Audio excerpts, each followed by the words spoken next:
চারিতা আমরা সারা মুর্শিদাবাদ সারা বাংলায় হিন্দু মুসলমান সকলকে বলবো আমরা যেন কোনো প্ররোচনায় পা না দিই, না হিন্দু পা দেন না মুসলমান পা দেন, কোনো প্ররোচনায় যেন আমরা পা না দিয়ে বাংলার নিজস্ব সংস্কৃতি নিজস্ব সাম্প্রদায়িক সম্প্রীতির যে ঐতিহ্য সেটা যেন আমরা বজায় রাখি। এটাই কংগ্রেসের পক্ষ থেকে আমার পক্ষ থেকে আবেদন। সারা ভারতবর্ষ জুড়ে কংগ্রেস দলের পক্ষ থেকে আজকের বিজেপি সরকারের আনিত অগ্নিপথ প্রকারান্তরে অগ্নিবীর এই যে প্রকল্প, এই প্রকল্প যেদিন ঘোষণা করেছে আমরা সেদিন তার বিরোধিতা করেছি এবং আজও করছি।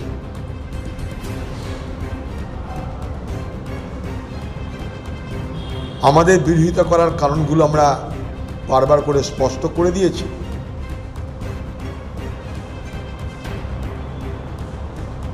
শুধু আমরা নয়, ভারতবর্ষের যারা প্রাক্তন সামরিক বাহিনীর বিশেষজ্ঞ, বড় বড় স্থল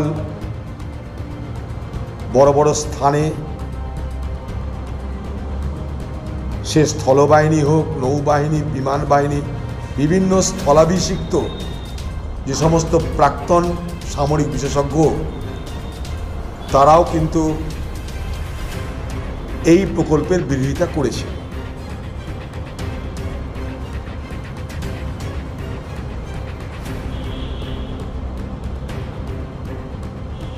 ভারতবর্ষের সামরিক বাহিনী,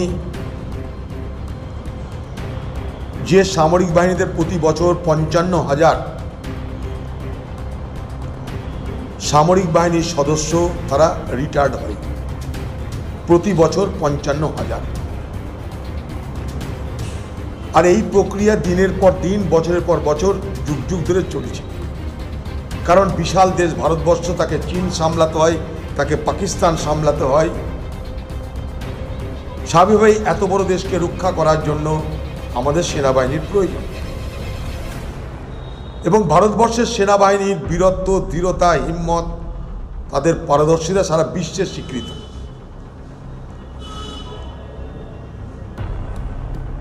হঠাৎ করে ভারতবর্ষের সরকার তার সামরিক বাহিনীর ব্যয় কমানোর জন্য সামরিক বাহিনীর বেতন, তাদের পেনশন, তাদের অন্যান্য সুযোগ সুবিধা যেগুলো রিটায়ারমেন্টের পর তাদেরকে সরকার দিয়ে থাকে, আজকে সরকার বলছে আমরা সেই সুযোগ সুবিধা দিতে পারছি না, আমাদের আর্থিক সংকট। তাই সরকার আর্থিক সংকট থেকে মুক্তি পাওয়ার জন্য ভারতবর্ষের সামরিক বাহিনীর উপরে তারা একটা সার্জারি করতে চাইছে। সামরিক বাহিনীর উপরে একটা অপারেশন। মুখ্যমন্ত্রী অনেক কথাই বলছেন, মুখ্যমন্ত্রী যদি বক্তব্য শোনেন দেখবেন অনেক কিছু বেরিয়ে আসবে। এখন বিডিওরা মুখ্যমন্ত্রীর হাতিয়ার, পুলিশ মুখ্যমন্ত্রীর হাতিয়ার। মুখ্যমন্ত্রী আবার ওদের মধ্যে মারামারি লাগিয়ে থাকে, সাধারণ প্রশাসন আর পুলিশ প্রশাসনের মধ্যে মারামারি। এ ওরটা বলবে, ও সে তারটা বলবে। দিদি জাতে মাতাল তাহলে ঠিক তো, কাউকে বিশ্বাস করে না, ফলে অবিশ্বাসের বাতাবরণ তৈরি করে সবাইকে দেখবো, সবাই আমাকে সব বলো। আমি পুলিশকে বলছি বিডিও কি করছে দেখো, বিডিওকে বলছি পুলিশ কি বলছে দেখো। এই রকম একটা একটা পশ্চিমবঙ্গ জুড়ে একটা খুফিয়া রাজ্য চলছে, সকলের উপরে সকলের নজর, একটা সার্ভেলেন্স স্টেট যাকে বলে, এই সার্ভেলেন্স স্টেট বানাচ্ছে বিজেপি, আজকে তৃণমূল পার্টি।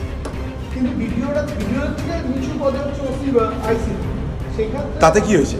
এখানে সব দিদির চোখে এক, যে দিদি দাঁড়িয়ে করবে সে আগে। এখানকার ওসির ক্ষমতা এসপির থেকে বেশি হবে যদি এসপি দিদির বিরোধিতা করে। এখানকার ডিএম এর ক্ষমতা একটা কেরানির থেকে কম হবে ডিএমটি দাঁড়িয়ে না করলে। হিসাবটা এখানে অন্যরকম ভাবে।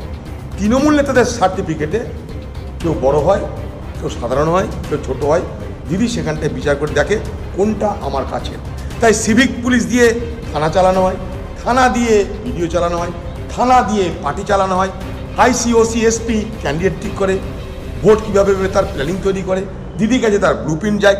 দিদি তো পার্টির উপরে নির্ভর করে না, পঞ্চায়েত হলে BDO, SDO, DM, SP, police তারা ঠিক করবে কারা ক্যান্ডিডেট হবে, কোন নেতার কোটায় কটা টিকিট পড়বে, নিজের মধ্যে মারামারি হলে থানায় বসে মিটমাট হবে। দেখুন তৃণমূল পার্টির যত মিটমাট হয় নিজেদের মধ্যে, যত ঝামেলা সব মিটমাট করে কে থানাওয়ালারা। থানা হচ্ছে মূল অফিস, বাকি এগুলো সব বেকার। অর্থাৎ তৃণমূল দলে যারা আছে তারা কতগুলো তাল পাতার শিপায়ের বেশি কিছু নয়। বিজেপি বলেনি, বিজেপির এখানকার চামচারা বলেছে। এখন সে কে বলতেই পারে, ওরা তো ওদের তো লাইনই এটা। দিদি মোদির মধ্যে তো কোনো ফারাক কিছু নেই, বারবারই বলেছে। মোদি যেমন দিদি যেমন কংগ্রেসে কিছু রাখতে দিবে না। আমরা যদি বাই চান্স দিতে যাই বহরমপুর মিউনিসিপালিটি মেরে কেড়ে এরকম সারা পশ্চিমবঙ্গ জুড়ে করছে। আর মোদি যেটা করছে দেশ জুড়ে, দিদি করে প্রদেশ জুড়ে, মোদি করে দেশ জুড়ে। লক্ষ্য এক, ভাবনা এক, চিন্তা এক, পদ্ধতি এক। নাম আলাদা, জেন্ডার আলাদা, রাজনৈতিক দল আলাদা, রং আলাদা, গুণাবলিতে সব এক, একই মুদ্রার এপি।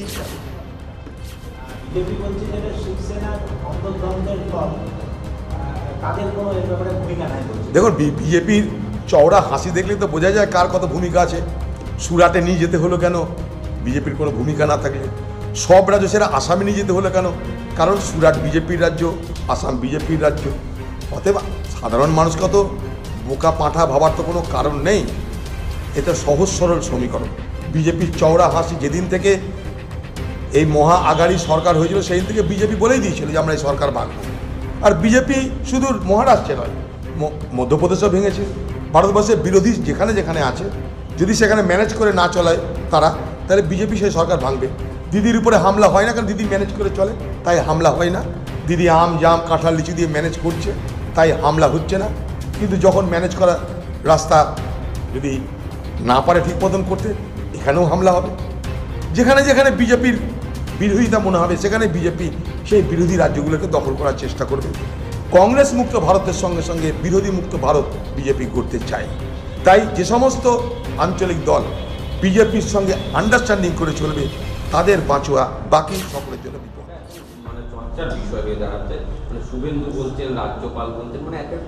দেখুন এটা খুব অন্যায় ভাষা। জিহাদ টানটা এটা অন্যায়ভাবে ব্যবহার করা হচ্ছে। প্রথম কথা হচ্ছে যে এটা একটা আরবিক টান, মুসলিম সম্প্রদায় এটা ব্যবহার করে। তার মানে এটা নয় অন্য কেউ ব্যবহার করতে পারে না, কিন্তু তার পরিপ্রেক্ষিত আছে।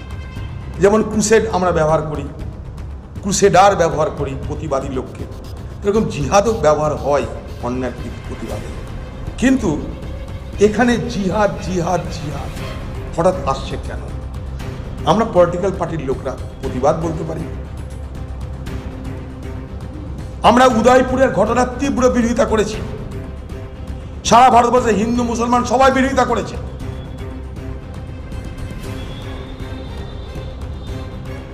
কালকে বিজেপি বলবে ধর্মযুদ্ধ করব, আজকে দিদি বলবে জিহাদ করব, পরশু খ্রিস্টান বলবে ক্রুসেড করব।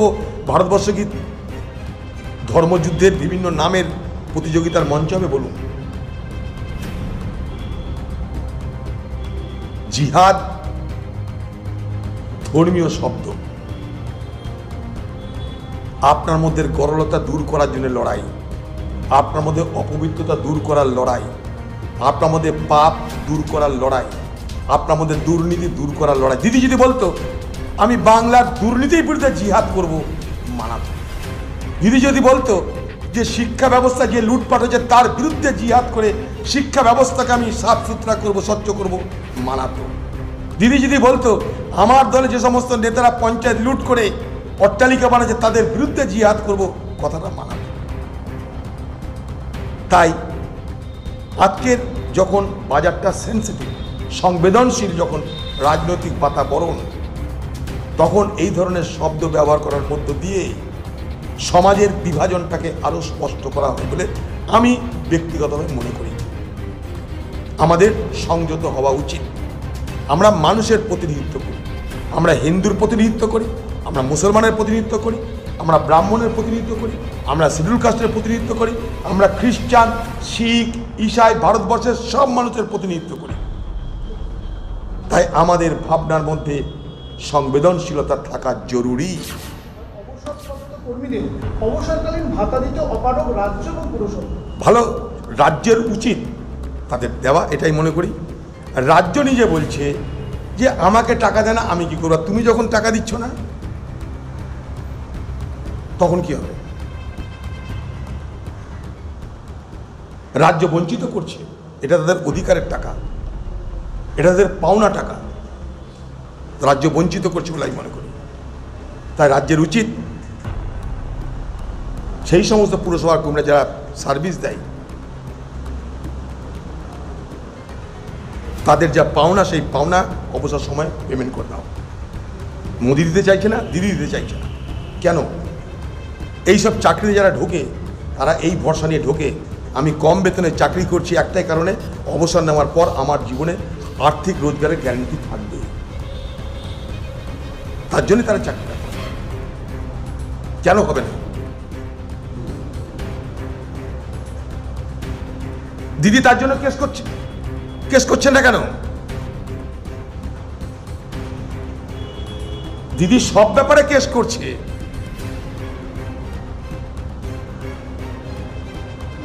দিয়ে যাতে না দিতে, তার জন্য দিদিকে কেস করতে হয় কেন?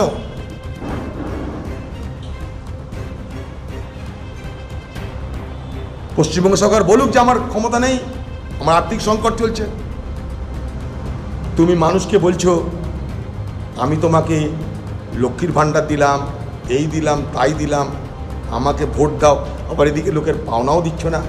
স্কুলে স্কুলে শিক্ষক নিয়োগের দরকার, তা তুমি করছো না। পশ্চিমবঙ্গে 4 লাখ শূন্যপদ খালি পড়ে আছে, সেখানে কোনো কাজের ব্যবস্থা হচ্ছে না কেন? কেন সেখানে কাজের ব্যবস্থা হচ্ছে না? আপনি বলছেন আপনি অগ্নিপথ, অগ্নিবীরের বিরোধিতা করেন, কেসে কোর্টে যাচ্ছেন না কেন? আপনি ডিএ না দিবার জন্য কোর্টে যান, মানুষের অধিকার যেখানে পাওয়ার কথা তার জন্য কোর্টে যাচ্ছেন না কেন? আমরা মমতা ব্যানার্জির এবং তৃণমূল সরকারের ভণ্ডামির কথা আমরা বলবো, আমরা এটা বলতে থাকবো, আর আমরা এটা বলে যাব।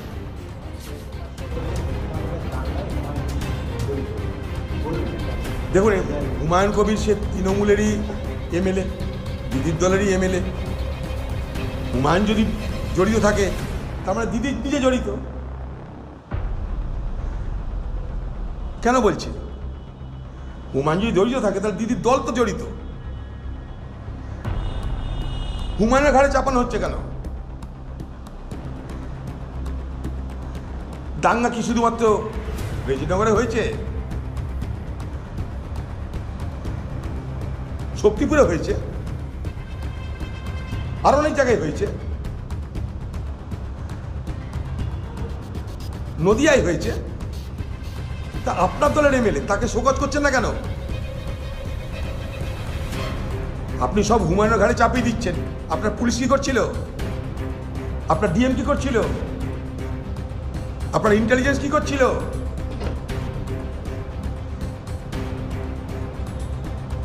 হুমায়ুনের ঘাড়ে চাপাচ্ছেন কেন সবকিছু? আমি হুমায়ুনের পক্ষে বলছি না, কিন্তু আমার কথা হচ্ছে আপনার পার্টির তো এমএলএ, শুধু মুখে বললেই হলো?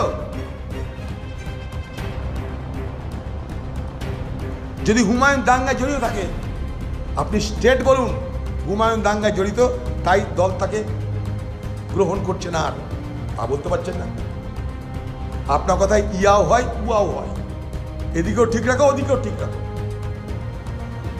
কেন? বাকি কেউ কিছু করেনি? ওখানকার এমএলএ কি হুমায়ুন? বেলডাঙ্গার এমএলএ কি হুমায়ুন? বেলডাঙ্গায় হয়নি? বেলডাঙ্গায় থানা আক্রমণ হয়নি? ওটা কে করেছিল? ওটাও কি হুমায়ুন করেছিল?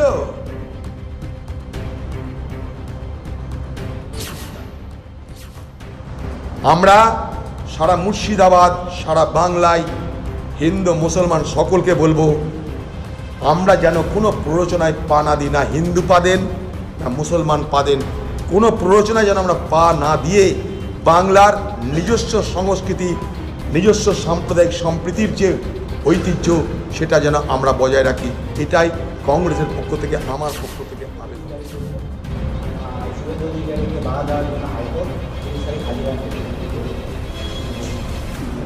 পলিটিক্যাল কর্মসূচিতে তাদের লাল হাইকোর্ট দেখবে এগুলো। এখানে ছ্যাঁচড়ামি হচ্ছে, রাজনৈতিক ছ্যাঁচড়ামি যে ভাষাতেই বলেন আপনারা আর কি, একদম বাংলাদেশ রাজনৈতিক ছ্যাঁচড়ামি হচ্ছে। ঠিক আছে, বেলুর মঠ থেকে একটা কড়া প্রতিক্রিয়া এসেছে। সেই প্রতিক্রিয়াটা হচ্ছে যে নির্মল মাঝি বলেছিলেন মমতায় মা শারদার পুনর্জন্ম। নির্মল মাঝি এই মন্তব্যের পরিপ্রেক্ষিতে বেলুর মঠ শুধু এটা আমাদের বাংলার লজ্জা, কিছু তো বলার নাই। মানে দাসত্বগিরি করতে করতে দাসত্ব to the point of infinity, সেটা কোথায় যেতে পারে, সেটা হচ্ছে মমতা ব্যানার্জির প্রতি তার দলদাসদের প্রশংসার এই চেহারা দেখে। কোনো কি দরকার ছিল? আমরা তো জানি দিদির মধ্যে সারদামণি বিরাজ করছে, মাদার টেরেসা বিরাজ করছে, ভোগলী নিবেদিতা বিরাজ করছে, রবীন্দ্রনাথ ঠাকুর বিরাজ করছে, আইনস্টাইন বিরাজ করছে, লিওনার্দো দা ভিঞ্চি বিরাজ করছে। দিদি সব মিলিয়ে একটা, এখনো নোবেল পুরস্কার দেওয়া হয়নি কেন? আমি নোবেল কর্তৃপক্ষের কাছে একটা সমালোচনা চিঠি পাঠাবো পুরো ভাবছি।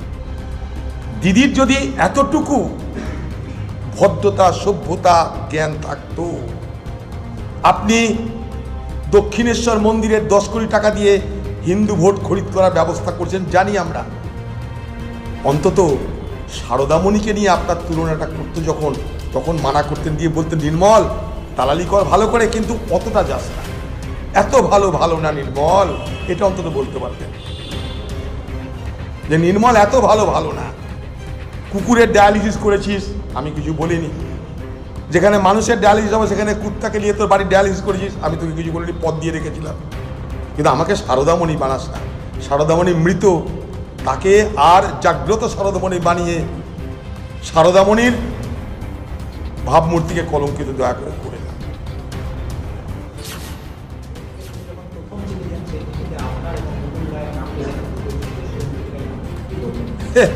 ভালো লাগছে এটা যে দিদির অন্তত মনে হয়েছে যে অধীর চৌধুরীর বিরুদ্ধে তো কোনো তো কলঙ্ক নেই, কোনো দুর্নীতি নেই, যদি একটা কোনো রকম লাগিয়ে দেওয়া যায়। তো দিদিভাইকে বলতে চাই, দিদিভাই খুব ভালো হবে আমি, আপনি, সুইত সেন আর সিআইডির অফিসার বা সিবিআই সবাই একসঙ্গে বসে একবার মোকাবেলা হোক না। আর সুইত সেন এ কথা আগেও বলেছিল, তার জন্যে আমি সুইত সেনকে মানহানি নোটিশ পাঠিয়েছিলাম, সেই নোটিশের কোনো উত্তর আসেনি। আমার হিম্মত আছে তাই মানহানি নোটিশ ওই চিটারটাকে পাঠিয়েছিলাম, সেই গর্ধবকে সেই চিটারটাকে পাঠিয়েছিলাম যে এখন বেল পাওয়ার জন্য, মমতা ব্যানার্জির করুণা পাওয়ার জন্য, মমতা ব্যানার্জি যার নাম করেছে তার নামে সে এখন বলতে আরম্ভ করেছে। তার থোবরাও কোনো দেখেনি, তার চেহারাও দেখেনি, এবং সে দৃঢ়তা আমার আছে, তাই তার বিরুদ্ধে মানহানির মামলা ঠুকেছি। আজকে নয়, এর আগে যখন বলেছিল তার কোনো জবাব আসেনি। দিদিকে বলবো, দিদি আপনি আপনার ফৌজ তৈরি করেছেন সুইত সেনকে আমাকে কলঙ্কিত করার জন্য করুন, কিন্তু ভালো করে ট্রেনিং দিয়ে করুন। আপনি বিনা ট্রেনিংয়ে ছেড়ে দিয়েছেন আপনার সুইত সেনকে। আমি তো চাই দিদি, আমি, সুইত সেন, সিআইডি, সিবিআই সব মিলে বসে কালিম্পংয়ের ঢেলো পাহাড়ে দিদির সঙ্গে সুইত সেনের কী আলোচনা হয়েছিল সেই সব গল্পটা শুনতে চাই। ভালো লাগলো এটা আমার, যে অন্তত বাংলা দিদিভাই মনে করছে যে অধীর চৌধুরীকে দুর্নীতিতে কালিমা লিপ্ত করে কংগ্রেসকে ভাবমূর্তি দুর্বল করার চেষ্টা করা যেতে পারে, অর্থাৎ কংগ্রেসের শক্তিকে দিদি মানছে। শুনে আমার ভালো লাগছে। আসুন দিদি, আপনার এই চ্যালেঞ্জ গ্রহণ করছি। আপনি সুইত সেনকে বলুন আরও ভালো করে পেটে পেট দিতে, আপনি আপনার সিআইডিকে বলুন, এসআইটিকে বলুন আমাকে নিয়ে কি ইনভেস্টিগেশন করতে, যাঁচ পড়তাল করতে, পুছতাছ করতে, জিজ্ঞাসাবাদ করতে। আর দিদি আপনি কিন্তু আমার সঙ্গে থাকবেন, কারণ ঢেলো পাহাড়ে কি আলোচনা চাঁদনি রাতে পাহাড়ের কোলে সুইত সেনের সঙ্গে আপনার হয়েছিল, এটা আমার জানার খুব ইচ্ছা। কোভিডের কারণে বিনা আলোচনায়, বিনা প্রস্তুতিতে লকডাউন করার ভয়ঙ্কর পরিণতির শিকার হলো আমরা ভারতবাসী।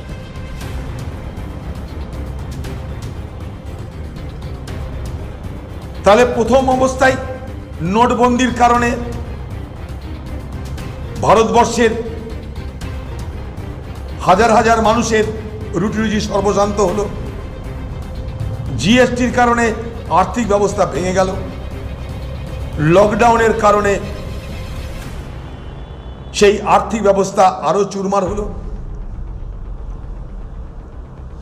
জিএসটির কারণে ভারতবর্ষের ব্যবসা বাণিজ্য ক্ষতিগ্রস্ত হলো। সর্বশেষ মোদির নিয়ে এসছে অগ্নিপথ, অগ্নিবীর, অর্থাৎ সামরিক বাহিনীর উপরেও এক অযাচিত হস্তক্ষেপ শুরু হলো। এটা আমাদের চিন্তার কারণ, এ কথাটা আমরা বলেছি। কারণ নতুন করে আবার ভারতবর্ষের সেই সমস্ত বেকার যুবকদের কাছে লালিপপ দেখানো হচ্ছে। একজন যুবক সে প্রস্তুতি নেয় সামরিক বাহিনীতে যোগদানের জন্য 4 থেকে 5 বছর, তারপরে সে পরীক্ষায় পাশ করে। তাকে বলা হচ্ছে 17.5 বছরের মধ্যে ট্রেনিং শেষ করে 4 বছরের চাকরি হবে। 6 মাসের ট্রেনিং, 4 বছরের চাকরির মধ্যে। তারপর 75% সামরিক বাহিনীতে যোগদানে ইচ্ছুক সেই সমস্ত যুবকদের বলা হবে যে তোমাদের মধ্যে 75 জনকে বাদ দিলাম, 25 জনকে নিলাম। অর্থাৎ 4 জনের মধ্যে 3 জন বাদ যাবে, 1 জন থাকবে। সাধারণ হিসাব 4 বছরের মধ্যে কখন ট্রেনিং হবে, কখন শিখবে, কখন দেশকে রক্ষা করবে। আজকে সমস্ত কিছু উন্নত প্রযুক্তির সাহায্য সরঞ্জাম, ব্রহ্মস মিসাইল থেকে আরম্ভ করে nuclear submarine, technology driven army,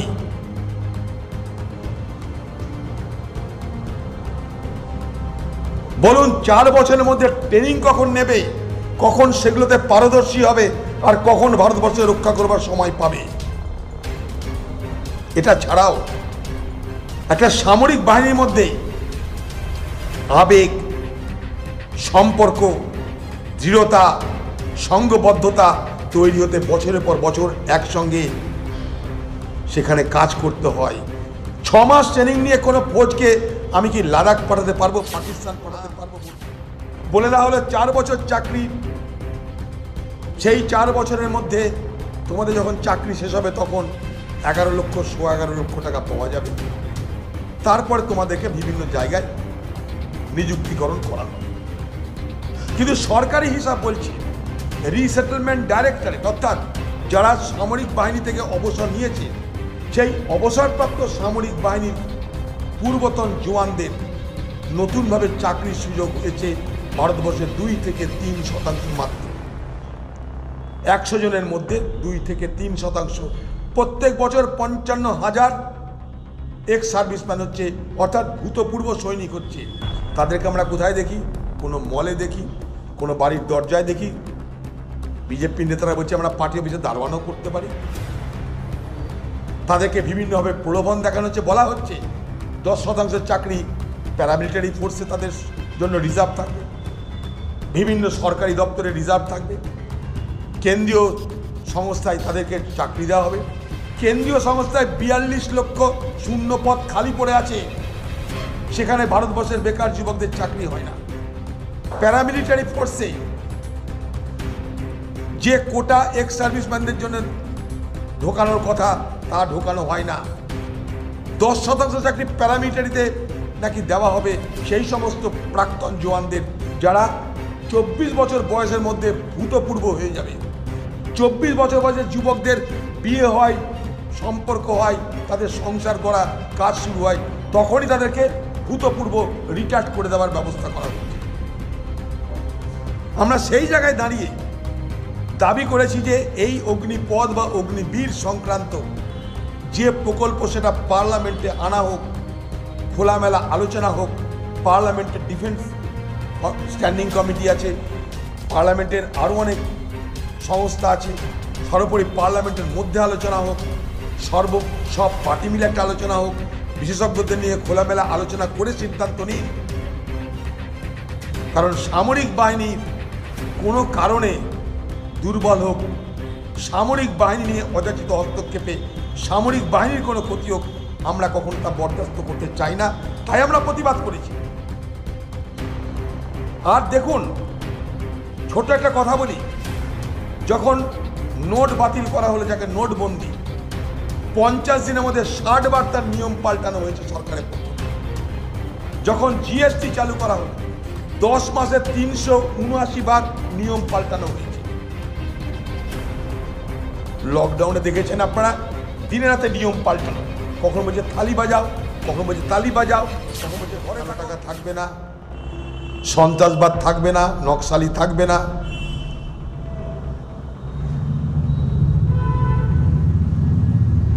নোটবন্দি করা মানে সব কালো টাকার উৎস খুঁজে বার করে এনে ভারতবর্ষের মানুষের কাছে বন্টন করে দিয়ে 15 লক্ষ টাকা করে দেওয়া হবে। নোটবন্দির কারণে ভারতবর্ষে কোটি কোটি শ্রমিকের চাকরি গেল। একটা কালো টাকা উদ্ধার হয়নি, উল্টে যাদের কাছে কালো টাকা ছিল তারা সাদা টাকা করে নিল। ব্যাংকের লাইনে দাঁড়িয়ে কয়েকশো মানুষের মৃত্যু হলো। রিজার্ভ ব্যাংক বলছে কালো টাকা এই মুহূর্তে ভারতবর্ষে ভয়ঙ্করভাবে বাড়ছে। সন্ত্রাসবাদের খামতি নেই, নকশালবাদেরও কোনো খামতি নেই সারা ভারতবর্ষে। অথচ নোটবন্দি করার কারণে 22,000 কোটি টাকার নতুন নোট চাপাতে হলো। গেল একটা নোটবন্দির গল্প, 15 লাখ টাকা করে আমাদের পকেটে দিয়ে দেওয়া হলো। এলো জিএসটি। ভারতবর্ষের আর্থিক ব্যবস্থা এমন চুরমার হয়ে গেল, আজও সেখান থেকে ভারতবর্ষের আর্থিক ব্যবস্থাকে খাড়া করা যাচ্ছে না। রাজ্যগুলো বলছে আমরা বঞ্চিত। আমরা বলেছিলাম জিএসটি আনা হোক, কিন্তু আরো আলোচনা করে আরো সুসংগঠিতভাবে বৈজ্ঞানিক পদ্ধতিতে জিএসটি আনা হোক। রাতারাতি বিপ্লব করতে যাবেন না, কারণ ভারতবর্ষের বেশিরভাগ মানুষ নগদে কারবারে বিশ্বাস করে, নগদে কারবার চলছে। রাতারাতি ভারতবর্ষকে ডিজিটাল ইকোনমিতে বদলে দেওয়া যাবে না। আমাদেরকে স্বপ্ন দেখানো হলো ইউরোপ পেরেছে, আমেরিকা পেরেছে, আমরা কেন পারবো না? ইউরোপ আমেরিকা আমাদের থেকে অনেক উন্নত, এটা আমরা বোঝার চেষ্টা করিনি। তা সত্ত্বেও বলতে চাই, এখনো আমেরিকায় ইউরোপে নগদ টাকায় প্রচুর কারবার হয়। জিএসটি ভারতবর্ষের অর্থ ব্যবস্থাকে চুরমার করে দিল। এলো লকডাউন, এলো হঠাৎ করে সারা ভারতবর্ষ জুড়ে কোভিডকে ঠেকানোর জন্য সবকিছু বন্ধ করে দেওয়ার সরকারি সিদ্ধান্ত, যার নাম লকডাউন। কোটি কোটি মানুষ সর্বশান্ত হয়ে গেল। ভারতবর্ষ জুড়ে আমরা দেখলাম সেই অব্যবস্থা, অক্সিজেনের অভাবে মানুষের মৃত্যুর লাইন। মৃত পোড়ানোর জায়গা নেই, কবর দেওয়ার জায়গা নেই, গঙ্গায় মৃতদেহ ফেলে দেওয়া হচ্ছে। আমাদেরকে বোঝানো হলো নরেন্দ্র মোদীর পক্ষ থেকে, এই যে লকডাউন, এটা এমন বড় দাওয়াই। আর করোনা আমাদের প্রকল্প নিয়ম দিনের পর দিন পাল্টানো হয়েছে। এই রকম দ্বিধাগ্রস্ত অবস্থায় সামরিক বাহিনীতে যোগদান করলে সামরিক বাহিনী দুর্বল হওয়ার সম্ভাবনা প্রকট। কারণ সামরিক বাহিনীতে যোগদান করার সময় যদি সামরিক বাহিনীর যারা সদস্য হবে, আমাদের যারা সামরিক বাহিনীর জওয়ান হবে, তাদের যদি মনে হয় 4 বছর পরেই তো রিটায়ার করে যাব, তাহলে সম্ভাবনা থাকে বিপদ থেকে নিজেদেরকে এড়িয়ে নিয়ে যাওয়া, যাকে ইংরেজিতে বলা হয় রিস্ক অ্যাভারশন টেন্ডেন্সি তৈরি হতে পারে। এটা আমার কথা নয়, ভারতবর্ষের বড় বড় বিশেষজ্ঞদের কথা। ভারতবর্ষের প্রত্যেকটা রাজ্য থেকে একটা নির্দিষ্ট অংশের যুবকেরা স্থান পায় আর্মিতে। যখন প্রণববাবু ডিফেন্স মিনিস্টার ছিল, আমি মুর্শিদাবাদে সামরিক বাহিনীর ভর্তির একটা জায়গা করে দিয়েছিলাম, কেন্দ্র করে দিয়েছিলাম। এই সরকার বলছে অল ইন্ডিয়া অল র্যাঙ্ক, অর্থাৎ রাজ্যওয়ারি যে নিযুক্তি, সেই প্রক্রিয়া থাকার সম্ভাবনা কম। তাই এই বিষম পরিস্থিতিতে ভারতবর্ষের কংগ্রেস তারা বলেছে, এইভাবে মোদী সরকার খামখেয়ালি করে তার নিজের ইচ্ছা অনুযায়ী সামরিক বাহিনীর বড় বড় যারা দায়িত্বে আছে তাদেরকে প্রেস কনফারেন্স করিয়ে মানুষকে বোঝানোর মধ্য দিয়ে সামরিক বাহিনীকে রাজনৈতিক হাতিয়ারে রূপান্তরিত করার চেষ্টা করছে, আমরা তার বিরোধিতা করি। 100 জনের মধ্যে 75 জনকে বাদ দেওয়া হবে, 25 জনকে রাখা হবে, কিসের নিরিখে, প্যারামিটার কি, তার মানক কি আমাদের জানা নাই। আগামী দিনে ভারতবর্ষের সামরিক বাহিনীকে রাজনীতিকরণ করার সম্ভাবনা উঁকি মারছে, গেরুয়াকরণ করার সম্ভাবনা উঁকি মারছে। তাই আশঙ্কা প্রকাশ করার ক্ষেত্রে কংগ্রেস দেরি করেনি। পশ্চিমবঙ্গের মুখ্যমন্ত্রী তিনিও বলেছেন অগ্নিপথ না অগ্নিবীর, কে পাপ করবে কে বোঝা বইবে আমার দেখার দরকার নাই। আপনি বিরোধিতা করছেন, মানলাম, কিন্তু আপনার পার্টি রাস্তায় নামেনি। আপনি 1-2-4টে মন্তব্য করেছেন, আর যখন আমরা বলছি প্রতিবাদ করা দরকার, তখন আপনার প্রশাসন আপনার কথাতে বলছে না, প্রতিবাদ করার ব্যবস্থা নাই, আমাদের পারমিশন নাই, সম্মতি নাই। এটা কি হচ্ছে? বাংলার মুখ্যমন্ত্রী আপনি প্রতিবাদ বিরোধিতা করছেন, আর আপনার প্রশাসনকে আপনি বলছেন অন্য কোনো পার্টিকে করতে দেওয়া হবে না। এটা কোন যুক্তি? আমরা এই দ্বিচারিতার বিরোধিতা করি। যদি প্রধানমন্ত্রী নরেন্দ্র মোদী এবং বিজেপি সরকারের বিরোধিতা করতে হয়, খুল্লা করুন। এক পায়ে বিরোধিতা করবেন, এক পা নিজের পার্টিতে রেখে এদিকটা ম্যানেজ করবেন, ওদিকটা ম্যানেজ করবেন, সব দিক ম্যানেজ করবেন। দিদি ভাই, এই সব দিক ম্যানেজ করার রাজনীতি না করে আপনি খোলা কথা সিধাভাবে বলুন, আপনি বলতে পারছেন। তাই আমরা পশ্চিমবঙ্গ কংগ্রেস, সর্বভারতীয় কংগ্রেসের নির্দেশিত পথ মেনেই আমরা পশ্চিমবঙ্গ জুড়ে প্রতিবাদ করেছি, মুর্শিদাবাদেও আমরা করব। এটা হলো আমাদের মূল বিষয়।